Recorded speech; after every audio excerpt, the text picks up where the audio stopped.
حضرت موسیٰ علیہ السلام نے اللہ کی بارگاہ میں ایک دفعہ عرض کی، مالک میں تیرا شکریہ کیسے ادا کروں، میں تیری کوئی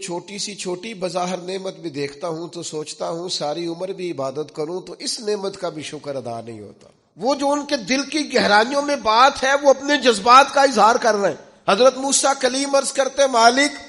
میں تیری چھوٹی نعمت بھی کبھی دیکھتا ہوں نا تو سوچتا ہوں ساری عمر بھی اس کے لیے عبادت کروں، جھکا رہوں سجدے میں، تو اس نعمت کا شکر ادا نہیں ہو سکتا تو ساری نعمتوں کا کیسے کروں۔ تو جب یہ جملہ کہا نا حضرت موسیٰ نے تو رب کریم نے فرمایا، اے کلیم اب آپ نے میرا شکر ادا کیا ہے۔ یہ سمجھیں آپ اس پہلو کو، یعنی جب یہ احساس پیدا ہو گیا نا کہ چھوٹی نعمت کا بھی شکریہ ادا کرنے کی طاقت ہم میں، فرمایا اب تو نے شکر ادا کیا ہے۔ حضرت داؤد علیہ السلام نے اللہ کی بارگاہ میں عرض کی، مالک مجھے بتا تو صحیح، ایک نعمت کا شکر ادا کر کے میں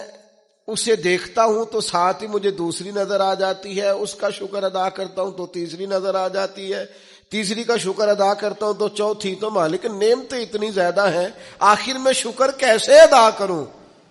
تو رب کریم نے فرمایا، اے داؤد آپ تو اپنے رب کی معرفت پانے لگ گئے،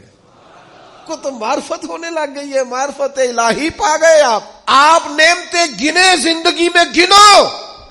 آنکھ کی نعمت گنو، کان کی نعمت گنو، سمجھ کی نعمت گنو،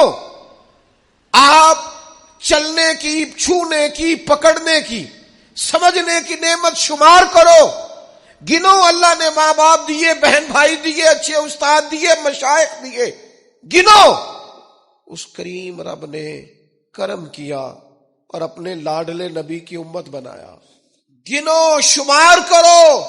اس نے کرم کیا۔ اور ایک وقت ایسا بھی آیا کہ اس نے بیت اللہ کے سامنے لا کھڑا کیا، ایک وقت ایسا بھی آیا کہ گنبد خضرا کے سامنے کھڑے ہو کے درود و سلام بھی پڑھا۔ کرو شمار وہ نعمتیں کہاں کس مقام پر، اور خود ہی اللہ کا قرآن بولا، تم اگر نعمتیں گننا چاہو تو گن سکتے نہیں۔